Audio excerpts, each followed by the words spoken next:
Dejarlo así temprano porque nosotros queremos acabar los artículos. Ok. Ok. Vamos a ver hoy algo que es, yo considero, y lo he dicho prácticamente en todos los cursos, que esto es así como, yo creo que se le ocurrió como una curiosidad a Sir, porque lo hicieron Sir en Inglaterra, aunque él es judío. Y creo que es ruso, ¿eh? Creo que es ruso, pero también salió corriendo cuando el problema de la persecución de judíos por Adolf Hitler, ¿sí? Y se fue a Inglaterra. Y estuvo en México, déjenme decirles, yo lo traje a Rudolf Piles cuando era joven yo y ambicioso yo. Ahora ya nomás soy ambicioso, ya no soy joven, ¿ok? Y traje a Rudolf Piles y vino con su esposa e hizo muy buenas migas con mi esposa porque las dos eran extranjeras y se comunicaban en inglés y hablaron de todo y de la experiencia de vivir con físicos que no los voy a contar, ahí muere, ¿sí? Porque son divertidos.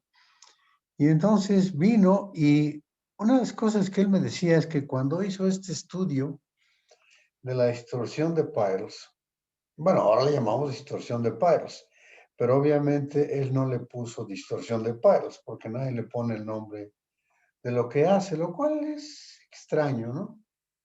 Nosotros le ponemos nombres como el Undermelquench, por ejemplo, ¿no, Isaías? Al proceso, ¿no? Sí, Y sí. no le ponemos el nombre de los cuates. En fin, entonces, él lo hizo como una curiosidad y una aplicación de la cuántica a las cadenas lineales. Ven, usted está aquí, cadenas lineales, ¿sí? De átomos que originalmente son o pueden dar lugar a estructuras metálicas, por ejemplo, átomos de plata o átomos de oro o átomos de cobre o átomos de sodio, de potasio, de litio, ¿no? O átomos de paladio, para honrar aquí a Isaías, que es el experto en paladio, ¿no? Y él lo hizo para ver qué pasaba cuando aplicaba eso, la mecánica cuántica, a una cadena lineal de átomos, vamos a decir, átomos metálicos. Y en su momento, que fue por allá de 1930, quizá, no sé si venga la referencia aquí, no viene, no viene. Pero en su libro, hay un libro de estado sólido de Rudolf Piles, si ustedes están interesados en eso. No es un libro sencillo, es muy delgado, pero es muy rico en ideas.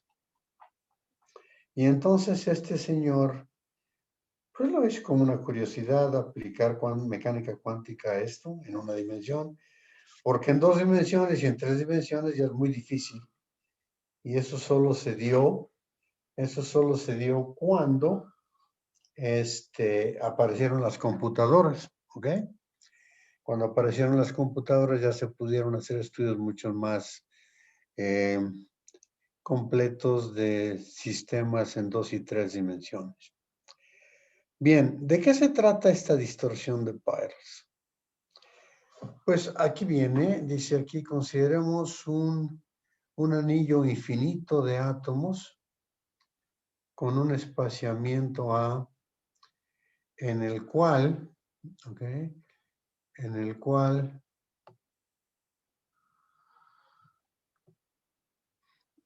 cual estamos considerando saltos o integrales de traslape entre vecinos próximos.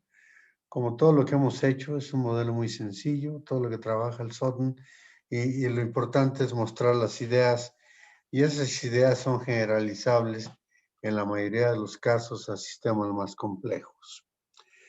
Entonces, consideramos un anillo de infinito de átomos con un espaciamiento interatómico A y vamos a suponer, como siempre, que las integrales de salto es beta, pero ahora vamos, para quitarnos el término alfa, vamos a suponer que el término alfa es 0, nada más para no cargar con él, ¿sí? Porque no contribuye en mucho, excepto por un desplazamiento sistemático de las energías, ¿sí? Para los electrones, porque alfa es constante y entonces mueve el origen de las energías. En ese caso, si seguimos teniendo la beta y alfa es igual a 0, pues lo que nos queda para la energía, ven ustedes, aquí está la energía a función de K, es 2 beta coseno de K por A. ¿Por qué? Antes teníamos alfa más 2 beta coseno K por A, y estamos suponiendo que alfa es 0. En fin, es trivial. Ahora vamos a hacer lo siguiente. Vamos a mover cada segundo átomo, dice aquí, ¿no? En otras palabras, un átomo sí lo dejamos donde está, y el que sigue lo movemos, y el siguiente lo dejamos donde está, y el cuarto lo movemos, ¿sí? Y entonces, ¿qué es lo que pasaría en ese caso? Antes de entrar a las matemáticas, vamos a imaginarnos qué pasaría. Si el átomo 1 lo dejamos donde está, y el 2 lo desplazamos un poco, ya sea a la derecha o a la izquierda, no importa. Y el átomo 3 lo dejamos donde está, y el átomo 4 lo desplazamos de igual manera que el 2. Entonces, lo que se va a pasar es que se pierde la periodicidad cuando la distancia interatómica era la misma y era A. Ahora lo que va a ocurrir es que la distancia que es invariante y que se mantiene constante es igual a 2A, que es la distancia entre el átomo 1 y el 3, entre el 3 y el 5, entre el 5 y el 7, porque eso no los movimos, ¿se acuerdan? Nomás movimos los pares, 2, 4, 6, 8, 10. Entonces, si lo que estamos haciendo con esto es mantener la distancia 2A igual en la cadena, pero la A ya no se mantiene igual, pues uno esperaría que esa distancia 2A sea ahora el parámetro con el cual vamos a identificar la periodicidad de la nueva estructura, ¿ok? Es decir, en lugar de que sea invariante ante cambios en A, las propiedades de la cadena lineal, ¿sí? Desplazada cada número impar, va a mantener las mismas propiedades cuando las desplazamos una distancia igual a 2A, ¿ok? Antes eran invariantes, en el teorema de Bloch, recuerdan, antes eran invariantes cuando nos movíamos una distancia A y ahora va a ser una distancia 2A. ¿Y eso qué quiere decir? Pues eso quiere decir que el teorema de Bloch tiene que ser repensado en términos, en lugar de A, en términos de 2A. Ahora, desde ahorita puedo meter yo la idea a ustedes de lo que puede ocurrir si en lugar de desplazar el segundo y el cuarto y el sexto átomos, desplazáramos el segundo y el tercero, y el cuarto lo dejamos fijo, y el quinto y el sexto, y el séptimo lo dejamos fijo, y el octavo y el noveno, y el décimo lo dejamos fijo. En otras palabras, dejamos fijos los átomos que están separados por una distancia 3A, ¿ok? Antes dejábamos fijos los que estaban separados por una distancia A. Ahora con la distorsión de pares, nos estamos dejando fijos los que están separados una distancia 2A. Podemos generalizar y pensar en que vamos a dejar fijos los que están separados una distancia 3A. Y también podemos pensar qué ocurre cuando dejamos fijos los átomos que están separados una distancia 4A, ¿sí? Y así sucesivamente. Pero es aquí donde está la parte interesante que no he logrado encontrar un chico que sepa de cuántica y que esté interesado en estas cosas, ¿sí? Porque tiene que saber cuántica, obviamente, ¿ok? Y aquí es la cosa interesante. ¿Qué pasa cuando yo dejo fijos átomos que están separados por una distancia infinitamente veces A y muevo todos los demás en medio? Pues lo que tengo en ese caso es un amorfo, créanlo o no. Y eso es lo que me interesa a mí, porque estamos estudiando amorfos y porosos, etcétera, etcétera, ¿no? Y por eso le estaba diciendo antes a Isaías que a lo mejor el chico este que va a hacer la tesis con Isaías podría, no sé qué tan difícil sea, habría que verlo, podría entrarle a ver el límite en el cual la periodicidad de una cadena lineal unidimensional es infinita, la periodicidad. Porque entonces podemos desplazar todos los átomos en medio, excepto los extremos, pues los extremos no tienen sentido, pues están separados a una distancia infinita. Y entonces, o 10 a la 23 si quieren, para no hacerlo tan dramático. 10 a la 23 veces A, ¿no? Y entonces lo que aparecería ahí es que estamos generando periodicidades cada vez más grandes en el sentido de la distancia interatómica y, como vamos a ver a continuación, esto tiene efecto en la distribución energética del material, ¿ok? Y si pudiésemos trabajarlo, que puede no ser fácil eso, habría que verlo con mucho detalle para no involucrar a un chico de licenciatura en una bronca de esta naturaleza, Isaías, ¿no? Que a lo mejor es muy, muy complejo, pero para un chico de doctorado no es complejo, ¿no? Eso, chicos de doctorado son, como ustedes, gente muy inteligente y muy capaz y muy trabajadora, etcétera, etcétera, etcétera. Todos los elogios que podamos echarles. Bien, retomemos entonces el curso. Entonces vamos a mover los átomos pares y los átomos impares los vamos a dejar fijos.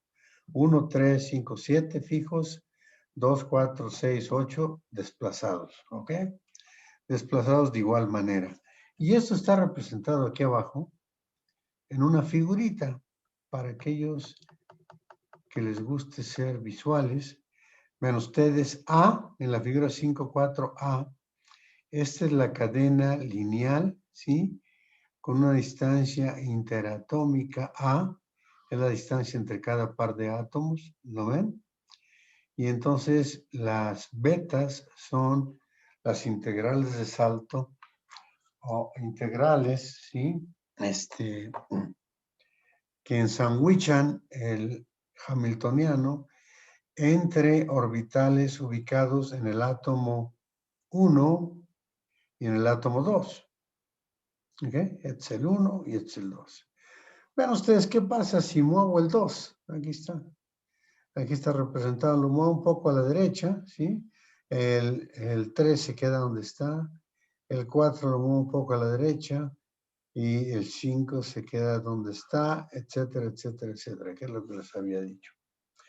Entonces lo que hizo Peirce fue estudiar esta estructura, la de aquí abajo, que es una cadena lineal con una celda unitaria de tamaño 2A, porque es de aquí hasta acá, y eso no los movimos. Y con un átomo, bueno, con parte de este átomo la mitad y parte de este átomo la mitad, que son compartidos por las siguientes celdas, que es 1, y este que tenemos aquí, que es totalmente 1, o sea, con 2 átomos en la celda unitaria. ¿Ok? Bien, entonces lo que hizo Peirce fue esto. Y aquí lo vamos a hacer como lo hace Sutton, que es bastante más sencillo. ¿Ok? Porque Sutton lo que hace es proponer lo siguiente. Dice, ok, vamos a ver, bueno, la figura 5 es la que ya vimos, ¿sí? El periodo de la cadena es doble, es decir, 2A, y por tanto, la zona de Brillouin, ¿qué pasa con ella, jóvenes? La zona de Se baja Brillouin, la mitad, ¿no? exacto.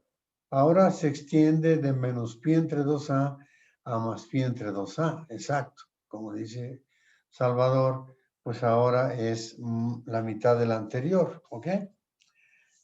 Y entonces vamos a llamar M1, aquí está el ket M1 y el ket M2, a los estados atómicos de los átomos 1 y 2. 1 y 2 en la celda unitaria emésima. O sea, M es el índice que nos identifica la celda unitaria y 1 y 2 son los índices que nos identifican los átomos en cada una de esas celdas, ¿ok? El 1 y el 2. Y entonces, pues lo obvio es escribir los eigenestados de la cadena. Recuerden que en el caso de la molécula, esos eran los eigenestados de la molécula, pero ahora tenemos muchos más átomos y los eigenestados de la cadena los escribimos como ¿qué? ¿Qué es esto, jóvenes? Pues una combinación lineal de orbitales atómicos, es la LCAO, que es la aproximación más sencilla que podemos trabajar en estos casos y que, como ya les dijimos, quiere decir Linear Combination of Atomic Orbitals, ¿ok? Combinación lineal de orbitales atómicos. Pero ¿cuál es la peculiaridad de escribir esta función de onda molecular para el electrón en una cadena infinita? Pues la peculiaridad es tener cuidado en que ahora, en lugar de A únicamente, tenemos que poner 2A porque es el periodo, ¿sí? Es el periodo de la celda unitaria, ¿sí? Y todo lo demás sigue igual. Vean ustedes, sea la IK por M por 2A, ¿sí? Y esos son los coeficientes del desarrollo en serie, ¿sí? De la combinación lineal de orbitales atómicos. ¿Pero qué son estas cosas? Bueno, esto junto con C1, perdón. Perdón, esto es la periodicidad. Y los coeficientes son C1N, disculpen. C1N y C2N. Ahora, ¿pero qué tenemos aquí? Pues es una combinación lineal de los dos orbitales que tenemos. Estamos suponiendo que hay un orbital por átomo, ¿sí? De los dos orbitales que tenemos, jóvenes, asociado uno de ellos al átomo 1 y asociado el otro al átomo 2 para la celda emésima, ¿sí? Que ahora tiene un tamaño 2A, ¿de acuerdo? Y aquí está, esta coeficiente C1 por LIK2MA y C2 por LIK2MA son los coeficientes de los orbitales atómicos o estados atómicos M1 y M2, aquí están M1 y M2. Y entonces lo que tengo en la 512, en la ecuación 512, es lo que ya hemos venido trabajando por dentro y por fuera, por arriba y por abajo, que es la combinación lineal de orbitales atómicos, ¿sí? Y que también lo vio Isaías con ustedes cuando habló de dos posibles estados por átomo en la cadena lineal, ¿ok? Entonces agarramos esta expresión que tenemos aquí, la sustituimos en la ecuación de Schrödinger, que es esta, h psi sub kn es igual a ek n de psi sub kn, donde n es el estado del electrón de la energía n con momento k. Y si hacemos esta sustitución, como la hicimos en el caso de la molécula, como la hizo también Isaías en el caso de dos estados, llegamos a esa expresión, la 5,3. Vean ustedes que aquí ya no aparece el alfa, qué bueno, porque el alfa nomás nos va a causar un poquito más de complicaciones. Tan es así que la 514 que está aquí, ¿ok? Que es la ecuación, solución para la energía que aparece aquí cuando hacemos ¿qué cosa? Cuando hacemos la suposición de que el determinante de estas ecuaciones tiene que ser 0 porque no hay términos independientes, ¿ok? Y entonces, como no está la alfa era la que aparecía antes del más menos, Como no está la alfa, entonces, bueno, era 4 alfa, todo lo demás, lo que sea, pues. Pero me queda E K de N, que es la solución de la ecuación del determinante secular de estas ecuaciones homogéneas. Me queda que es más menos todo esto a la 1/2, vean ustedes, todo esto a la 1/2. ¿Y qué es todo esto? Pues es la diferencia beta 1 menos beta 2 al cuadrado más el producto 4 beta 1 beta 2 coseno cuadrado de K por A. ¿Ok? Esto lo vamos a obtener cuando K es igual, como me dijo Salvador, cuando K es igual a más menos pi entre, más menos pi, aquí está, entre 2A, ¿verdad, Salvador? Eso Sí. fue lo que me dijiste. Menos pi entre 2A y más pi entre 2A. Entonces, ¿qué hacemos? Pues ponemos en el coseno la K igual a más menos pi entre 2A. ¿Y qué me queda aquí, jóvenes? Más menos pi entre 2A me queda más menos pi entre 2 cuando lo multiplico por A. Pero más menos pi entre 2, coseno de eso, creo que sigue siendo 0, a pesar de todas las bajas en la moneda y los presidentes brillantes como Trump y el peje, siguen siendo coseno de más menos pi entre A, sigue siendo 0. ¿Okay? Entonces, en la frontera, cuando K es igual a más menos pi entre 2A, este término 0, y el valor de la energía que me queda es ¿cuál, jóvenes? Pues es la raíz cuadrada de beta 1 menos beta 2 al cuadrado. ¿Ok? Y entonces eso me da valor absoluto de beta 1 menos beta 2. Más menos valor absoluto de beta 1 menos beta 2. ¿Por qué valor absoluto? Porque la raíz cuadrada del cuadrado, ¿sí? Me debe dar un número positivo, ¿sí? Entonces, si beta 1 es mayor que beta 2, no hay bronca, me queda beta 1 menos beta 2 simplemente. Pero si es beta 2 mayor que beta 1, es un número negativo, y tengo que poner que la raíz cuadrada del cuadrado, eso es valor absoluto beta 1 menos beta 2, para evitar problemas de signos. Y entonces me queda más menos valor absoluto beta 1 menos beta 2, que es lo que está aquí, más menos valor absoluto de beta 1 menos beta 2. Pero entonces la diferencia, ¿ok? La diferencia entre el más valor absoluto beta 1 menos beta 2 menos el valor absoluto de beta 1 menos beta 2, pues me da 2 valor absoluto de beta 1 menos beta 2, ¿sí? O sea, lo que pasa es que en la frontera K igual a más menos pi entre 2A, en esa frontera, lo que yo tengo ahora es una brecha energética, o sea, es una separación de los niveles energéticos. ¿De qué tamaño? Pues del tamaño 2 por valor absoluto beta 1 menos beta 2. ¿Y eso qué quiere decir? A ver, vamos a relacionar esto con lo que dije antes. Lo que quiere decir es que si yo mantuve los átomos impares fijos y moví los átomos pares una cierta distancia, la misma, para que se mantenga la periodicidad, la misma, lo que ocurre o lo que se ocasiona es que aparezcan brechas. ¿Dónde? En la nueva primera zona de Brillouin definida por más menos pi entre 2A. ¿Ok? Más menos pi entre 2A. Ahora vamos a pasar a la siguiente página. Aquí, creo que es la siguiente página. Aquí está. Ven ustedes. Aquí está lo que les estaba diciendo. Esta es pi entre 2A, este valor de acá, y este es menos pi entre 2A.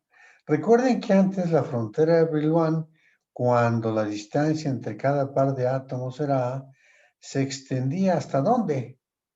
Hasta más menos pi entre A, ¿ok? Precisamente. Pero ahora, cuando tengo una celda del tamaño 2A, esto se me reduce a más menos pi entre 2A, aquí está. Y siguiendo con la analogía que les decía yo de mantener ahora cada tercer átomo fijo, o sea, el 1 está fijo, el 2 lo muevo a una cierta distancia, el 3 lo muevo a otra cierta distancia y el cuarto lo tengo fijo, y el quinto lo muevo y el sexto lo muevo y el séptimo lo tengo fijo. Lo que uno esperaría, jóvenes, es que de resolver esta ecuación, ahorita vamos a ver cuál ecuación sería, resolver esa ecuación, tendríamos fronteras, ¿sí? Para la primera zona de Brillouin, ahora localizadas, ¿dónde? En menos pi entre 3a y más pi entre 3a, o sea que estaría por aquí, ¿sí? Por aquí, la frontera de la zona de Brillouin, ¿de acuerdo? Y si lo hago para 4a's, pues se va reduciendo la primera zona de Brillouin hasta que en el caso infinito, ¿cuál es el caso infinito? Pues en que todo es un caos, ¿no? El caso infinito es un caos y entonces yo estaría reduciendo la primera zona de Brillouin a este punto. ¿Por qué? Porque en lugar del 2 tendría infinito y entonces las fronteras de la zona de Brillouin son pi entre infinito por a, pues que me da 0. ¿Sí? ¿Andamos juntos todos, jóvenes? ¿Está más o menos claro este rollo? ¿Sí? Sí, pero en este caso nada más habría un estado posible, ¿no? En la zona de Brillouin ya no se podría usar para describir a todos los estados de la red, ¿o sí? No, tienes todos estos estados, mira. Aquí los tienes. ¿Qué es el esquema de zona reducido?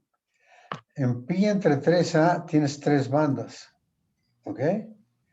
Y en pi entre infinito por a tienes un número infinito de bandas. Y entonces tienes, cada punto que tenemos aquí es un número infinito de energías y es un número infinito de estados que pueden ocupar los electrones. ¿Sí, Salvador? Es que estás ahí buscando a tu perro o qué. Salvador. Sí, perdón, sí estoy escuchando, nada, se me desconectó la computadora. Ah, ok. Entonces sí ves pues qué es lo que pasaría. Que a medida que reduzco el tamaño de la primera zona de Brillouin, se me desdoblan las bandas, ¿sí? Y aparecen brechas, ¿dónde? Ve aquí. Aquí tenemos una brecha entre la banda más baja y la que sigue. Y una brecha, ¿sí? Entre la segunda banda y la tercera banda, que es de este tamaño, ¿ok? Y entonces, si sigo aumentando el valor de la distancia interatómica en la cual estoy definiendo periodicidad, pues obviamente me aparece un número infinito de bandas aquí. No sé si les queda claro a todos. Creo que a Salvador ya le quedó claro porque tenía la duda. Pero aquí tendría más bandas arriba, más bandas arriba, más bandas ¿eh? Y entonces tendría un número infinito de bandas. Y entonces en K igual a 0, que es ahora el tamaño de la primera zona de Brillouin, pues tengo un número infinito de valores para la energía. ¿De acuerdo? ¿Sí? Bueno, entonces nos regresamos al otro. Ahora, les estaba diciendo yo que cómo cambiaría esta ecuación que tengo aquí, la 512. Pues la generalización también es muy difícil. En lugar del 2 que tengo aquí, aparecería un 3. ¿De acuerdo? K sigue igual, M también, y la A, pues es la distancia original que teníamos como distancia interatómica, y 3A es ahora el tamaño de la celda unitaria, o primitiva en este caso. ¿Sí? No es unitaria, porque la primitiva solo tendría un átomo. Celda unitaria. Y entonces, ¿cuántos términos tendría aquí dentro del paréntesis? Este que tengo aquí es un paréntesis y otro. Pues tendría, sí, tendría 3 términos, exacto, Alejandro. Tendría 3 términos, sí, que corresponderían ¿a quién? Al M, que es la que me identifica la celda, y el 1 que me identifica el átomo 1, el 2 que me identifica el átomo 2, y el 3, que me identifica el átomo 3, en la celda emésima, ¿ok? Y entonces hago lo mismo, lo meto acá en la ecuación de Schrödinger y encuentro las 3 ecuaciones que tendría ahora, porque tendría C2N, C1N y C3N, ¿ok? Aquí tendría C1N, C2N y C3N, ¿ok? Y entonces se ve más o menos evidente qué es lo que pasa. Ahora, muy bien, tengo esta situación y ahora me voy a preguntar, ¿qué pasa o qué pasaría si el número de electrones por átomo fuese igual, ¿sí? Bueno, mejor todavía. ¿Qué pasaría si el vector de onda de Fermi, que es qué cosa, jóvenes? El máximo valor del vector de onda que puede tener los electrones en un sistema, ¿ok? ¿Qué pasaría si KF fuese igual a más menos pi entre 2A para el caso de la periodicidad 2? ¿Ok? O si fuese igual a más menos pi entre 3A para el caso de ¿qué? Para el caso de la periodicidad 3A y así sucesivamente. Pues entonces, lo que pasaría es que los electrones llenarían la banda, en el caso más menos pi entre 2A, los electrones llenarían la banda hasta la nueva frontera de la primera zona de Brillouin. Pero como se produjo un desdoblamiento y una separación de las energías que está aquí en esta figura, vamos a buscar la figura, jóvenes. Ahí está, se produjo un desdoblamiento.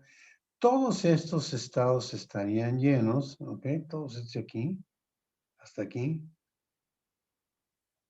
Y todos los de arriba estarían vacíos, ¿sí? Estarían vacíos, ¿por qué? Porque originalmente, cuando no había distorsión, todos los estados hasta KF igual a más menos pi entre A, perdón, más menos pi entre 2A estaban llenos y todos los estados entre más menos pi entre 2A y más menos pi entre A estaban vacíos, porque pedimos esa condición. Esa condición, recuerden ustedes, corresponde a tener un electrón por átomo, ¿ok? Un electrón por átomo. Pero como esto se deformó, entonces la energía de todos los átomos sumados en esta estructura en que la periodicidad es de 2A va a ser menor que la energía, ¿sí?, de los electrones cuando la periodicidad era A. ¿Por qué?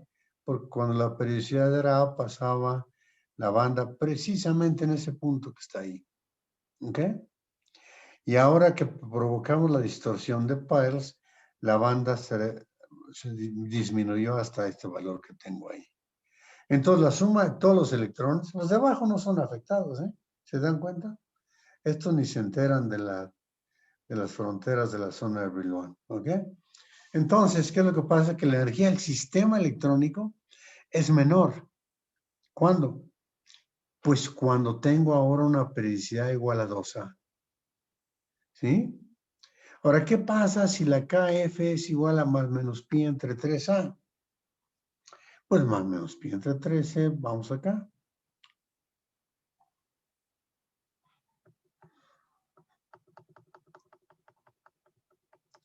Aquí está, más menos pi entre 3A.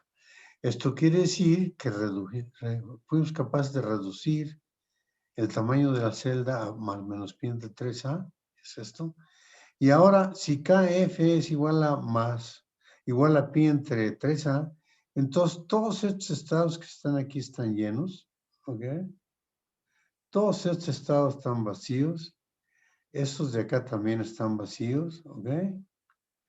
Y también respecto a la energía total original de los electrones en la cadena lineal de distancia interatómica igual a A, la energía ahora, ¿sí?, gracias a la distorsión es menor. ¿Y qué quiere decir esto de que la energía sea menor? Pues que entonces cualquier sistema unidimensional infinito se va a rearreglar a manera de minimizar su energía, ¿sí? Y cuando se rearregla a manera de minimizar su energía, lo que hace es provocar estas brechas prohibidas en estas regiones, en el caso de pi más menos 3a, y en el caso de pi entre 2a, en estas regiones, ¿ok? En estas regiones. Y si esto es así, ¿qué ocurre? Pues ocurre que todos los electrones están ubicados en esta banda y todos los de arriba están vacíos. Entonces, si yo quiero promover un electrón de esta banda a esta, aún en el caso de la frontera de la zona de Brillouin, tengo que invertir una energía 2 beta 1 menos beta 2 valor absoluto. ¿Por qué? Porque entre este punto y este punto no hay estados estacionarios para el electrón. O sea, los electrones no pueden existir en esta región. Y entonces, si yo tengo que invertir energía para promover un electrón de la banda llena a la banda vacía, una energía diferente de cero, lo que tengo es un material semiconductor. ¿Por qué? Porque los semiconductores sabemos que tienen brechas energéticas, ¿sí? Y que para provocar conducción en un semiconductor tenemos que invertir del orden de un electrón volt, ¿sí? Para promover electrones de la banda de valencia a la banda de conducción. Y es ahí donde la conclusión de la discusión de Piles es que no pueden existir metales unidimensionales, ¿ok? Porque se rearreglan y la periodicidad cambia a manera de convertirse en un aislante o en un semiconductor, porque esos son los que tendrían la menor energía comparada con la energía ¿de quién? Pues con la energía del metal, ¿sí? Unidimensional de espaciamiento A, que no es estable. Entonces, a eso se conoce como las distorsiones de Piles. Las distorsiones de Piles son rearreglos que tienen que ver, primero, con cambiar la periodicidad, ¿sí? De la cadena unidimensional equidistante a cambiarla y generar nuevas bandas. Y segundo, con el llenado de esas bandas. Si KF es conmensurable, y así se dice, con la periodicidad adquirida por el nuevo arreglo de la cadena unidimensional, si KF es conmensurable, entonces tenemos un semiconductor o un aislante, dependiendo de la brecha, ¿no? Y si no es conmensurable, entonces tenemos una confusión tremenda en el material. ¿Qué es lo que estoy diciendo con eso? Que dependiendo del llenado de los estados electrónicos en el material unidimensional, yo puedo generar rearreglos, ¿sí? En los cuales el tamaño de la primera zona de Brillouin sea conmensurable con el valor de KF, es decir, con el número de electrones por átomo. Y en esos casos se generan estructuras que no son metales. Conclusión, no puedo tener yo un metal unidimensional, ¿sí?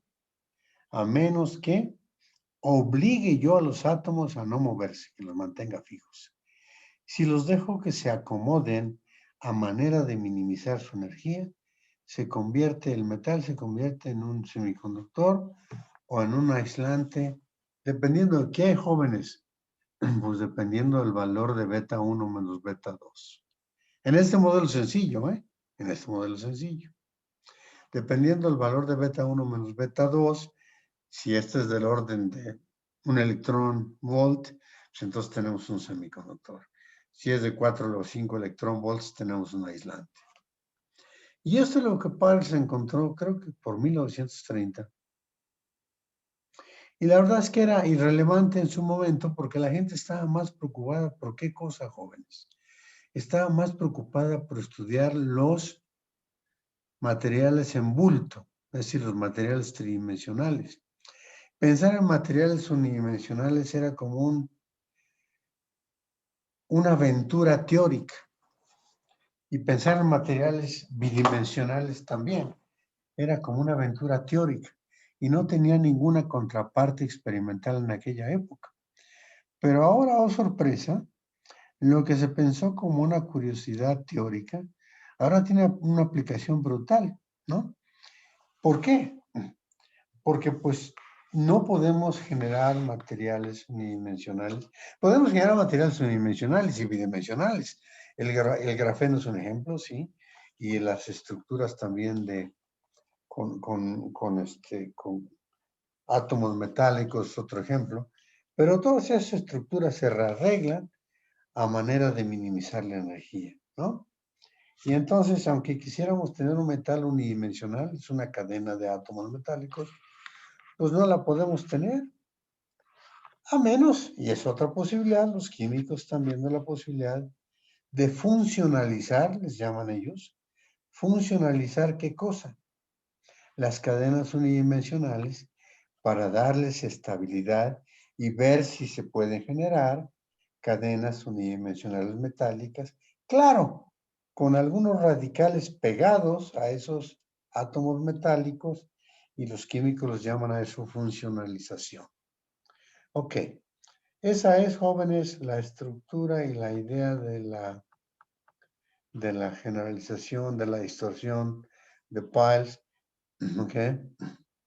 Y en particular, si la distorsión se dice que es inconmensurable con el espaciamiento atómico A, que es lo que les decía, la zona de Brillouin, que también ya lo comenté, se colapsa al punto K igual a 0, ¿ok?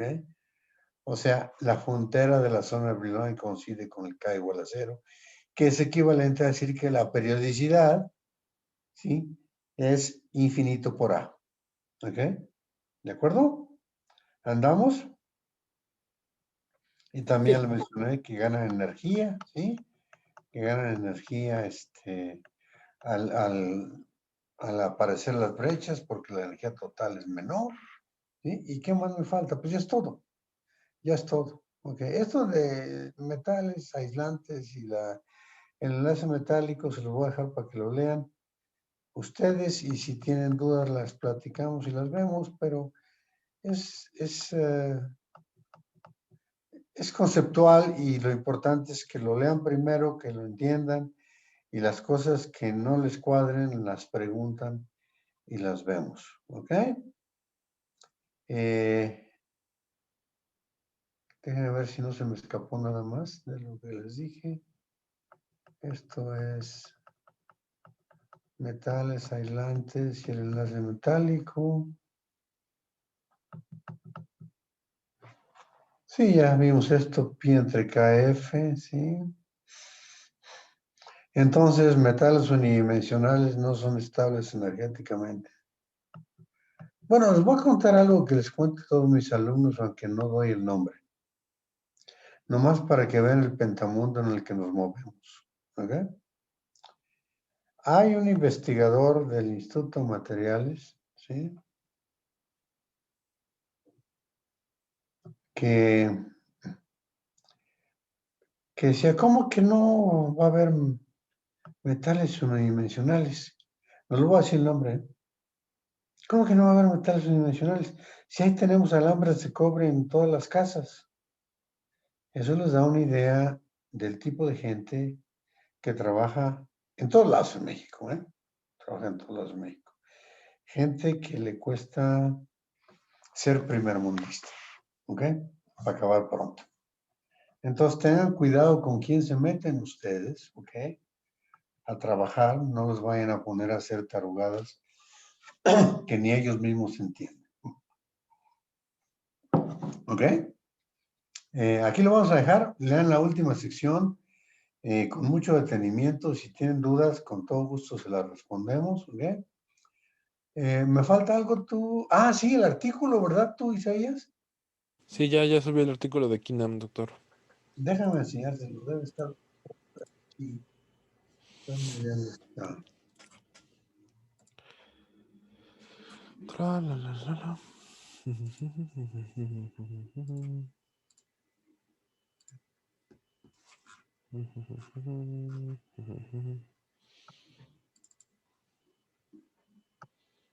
New share. Déjame ver si está por aquí el libro. Lo tenía por aquí tú y yo en el artículo ese. Student criterios, hopping. ¿Dónde está todo eso? Ah, aquí está. Aquí lo tengo. Ah, ok.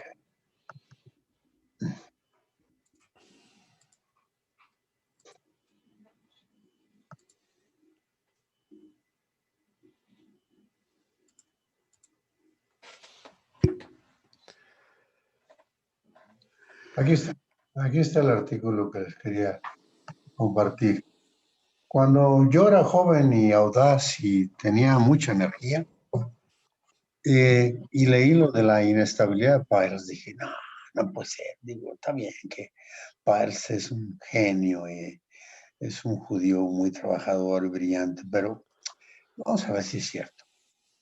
Y entonces hicimos varios estudios en aquella época, ya en el 1980, con Eugenio Cetina, que también se me ha perdido. Tú, Isaías, no lo encuentro, estaba en CONACYT y luego en el SNI, encargado del SNI, y renunció al SNI, Isaías. ¿Cómo se llama, doctor? Eugenio Cetina, a ver si lo encontramos. A ver, Es déjame ver. hijo del doctor Raúl Cetina, que fue director del Instituto de Química. Es otra historia que algún día se los voy a comentar.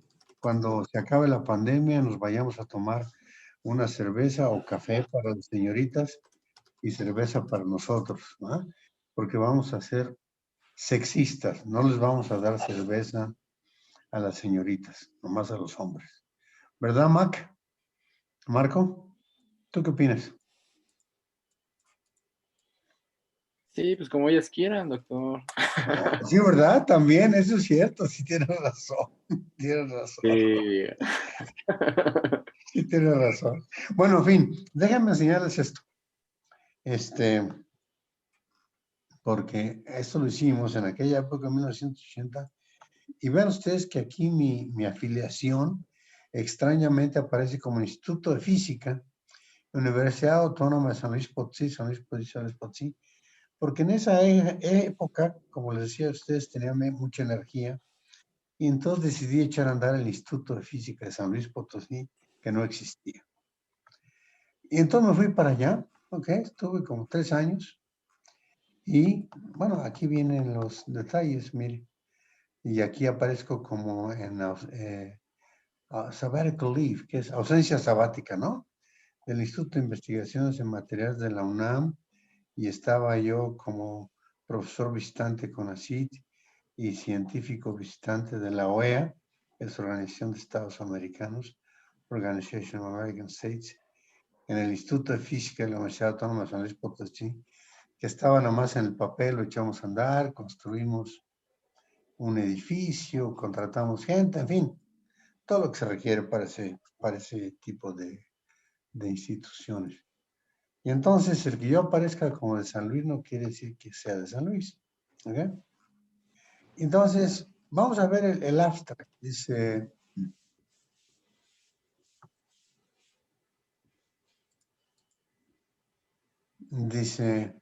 la inestabilidad de Pals de un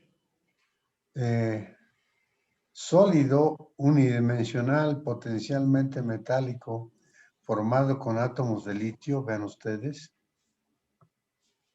formado con átomos de litio, se investigan dos aproximaciones, la aproximación de Huckel y la aproximación autoconsistente. Ahora nosotros trabajamos con autoconsistentes todo el tiempo porque es la mejor, es la que da mejores resultados, ¿ok? En la aproximación de Huckel, EF, la energía de Fermi, recuerden, es una función que se incrementa monotónicamente, o sea, monótonamente, ¿sí? Con el desplazamiento de cada átomo de la red. Pero eso es así porque la de Huckel no toma en cuenta el llenado de los niveles electrónicos en el sólido unidimensional de litio. Aquí está, litio, ¿no? ¿Okay? Cuando meten el llenado, que es lo que ocurre cuando utiliza la aproximación autoconsistente, ¿sí? Entonces el llenado de las bandas se toma en cuenta y ocurre lo que dijo Piles extrañamente. Si funciona, pues, ¿no? Ocurre lo que dijo Piles. EF muestra el mínimo predicho por Piles. Y la brecha energética para el rearreglo que minimiza la EF, es decir, donde el material se encuentra en equilibrio, es de 4.5 electronvolts. Ahora, este es un valor muy grande. Y es un valor muy grande porque las aproximaciones son burdas, ¿ok? 4.5 electronvolts es el tamaño de la brecha en el diamante, por ejemplo, ¿no? 5 electronvolts, 6 electronvolts. Y entonces la conclusión sería que el sólido es un aislante. Pero lo que sucede es que cuando ustedes aplican las teorías de estado base a un sólido, los niveles excitados no se describen bien. No se describen bien porque la teoría es solo para estado base. Y entonces siempre da valores más grandes, aquí 4.5 electronvolts. Cuando lo hacen bien, debería darles como 3 o 2 electronvolts, ¿ok? Tomando en cuenta que la teoría que están utilizando es una teoría de estado base. Pero lo importante es, de cualquier manera, que aquí computacionalmente, hicimos el cálculo lo más cercano a la realidad y encontramos que en efecto la inestabilidad de Poisson se cumple y que en efecto la energía EF se vuelve mínima cuando se genera una brecha energética del orden de 4.5 electronvolts. ¿Ok? Ahora, déjenme ver si podemos tener aquí la gráfica. De hecho, eso fue parte de la tesis de Cetina, de la tesis doctoral de Cetina. ¿Ven?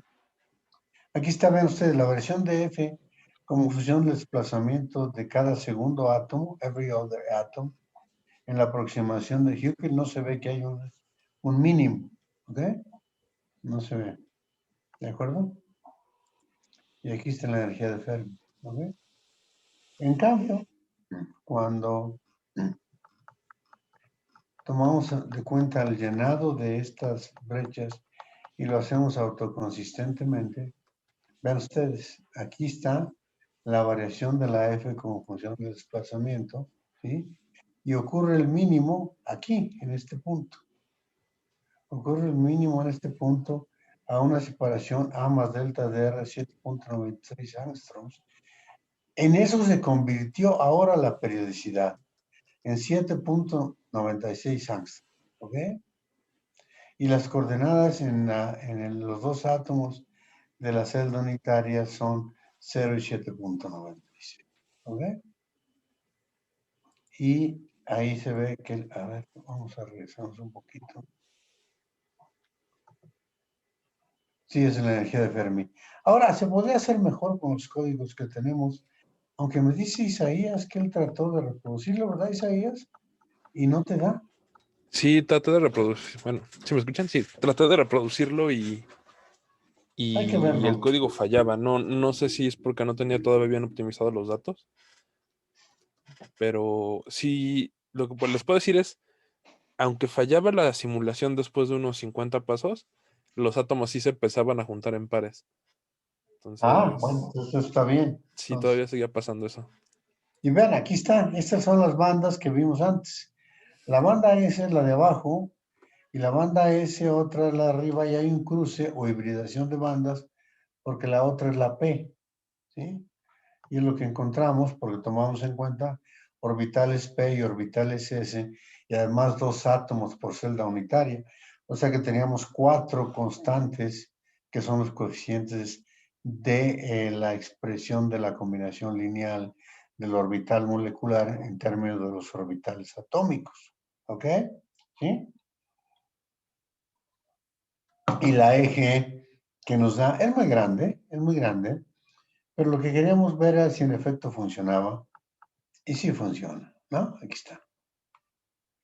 Aquí está la estructura de bandas de la cadena del átomo de litio para la celda unitaria que minimiza F. Y la brecha es esto y el tamaño de la celda es 8.56. Es decir, el tamaño de la celda unitaria, ¿ok? También léanlo para que se diviertan y cuando se queden despiertos en la noche y no puedan dormir, no concilien el sueño. Léanlo porque les va a dar sueño, porque a lo mejor dicen, ¿qué es esto? ¿No? Esto no es lo que estoy haciendo experimentalmente, no, pero tiene mucho que ver con el experimento ahora en materiales unidimensionales, ¿ok?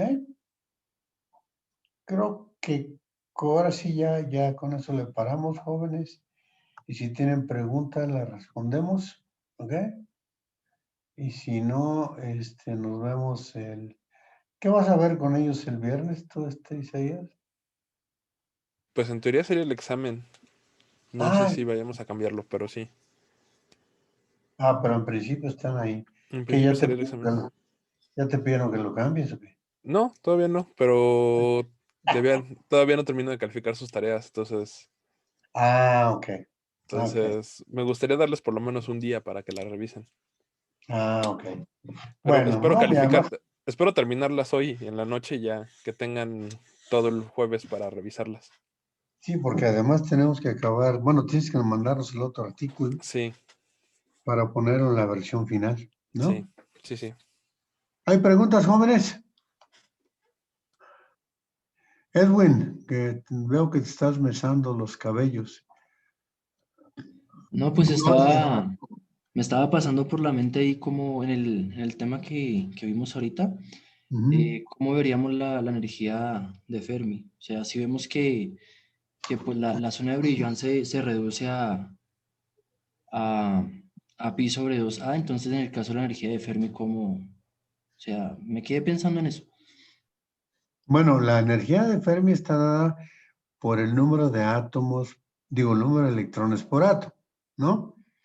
Si tienes un electrón por átomo, la energía de Fermi es a la mitad de la banda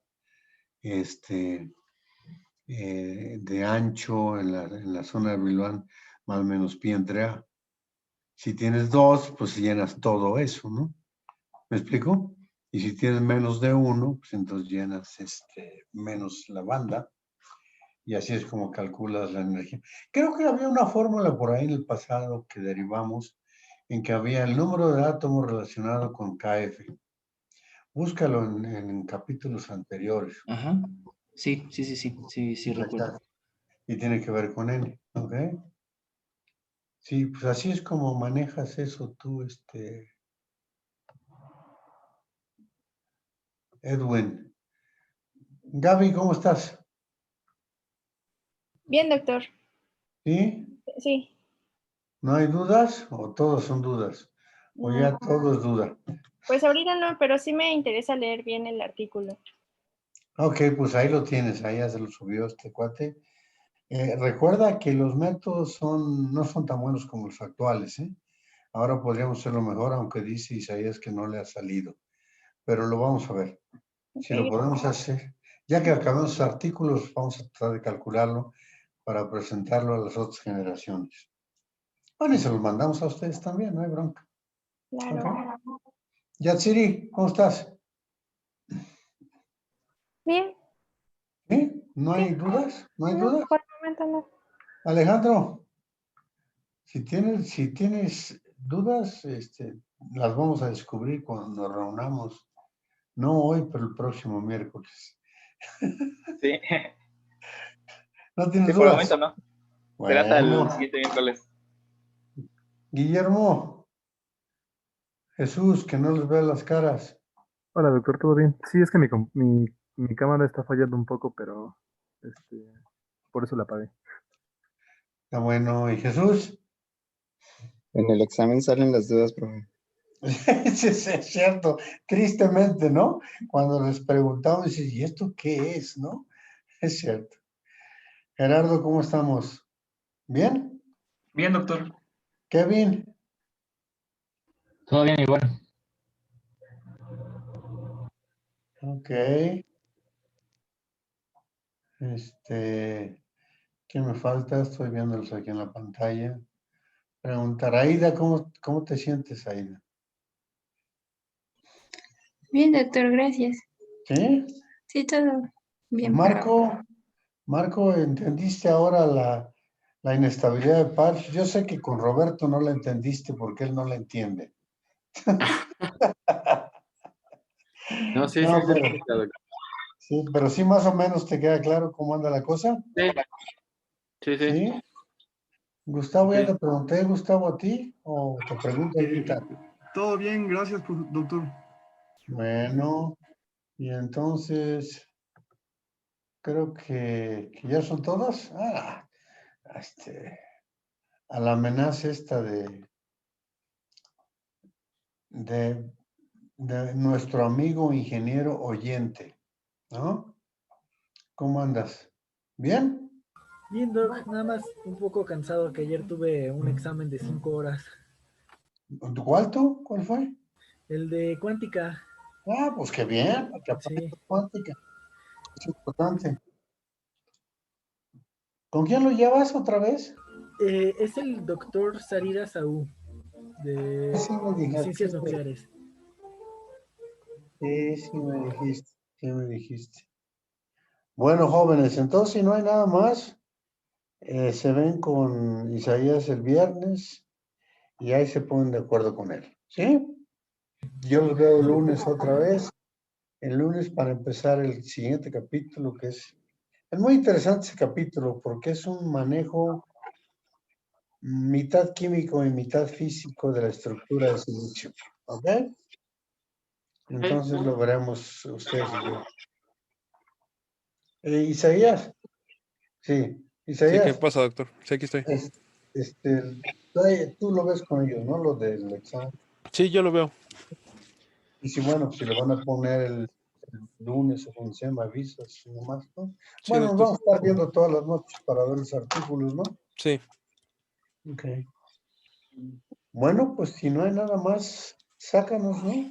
Ok. Y Entonces, contigo, Isaías, nos en vemos cuanto en la me noche. mandes, Ujú. sí, en cuanto me mandes el otro borrador, lo trabajo.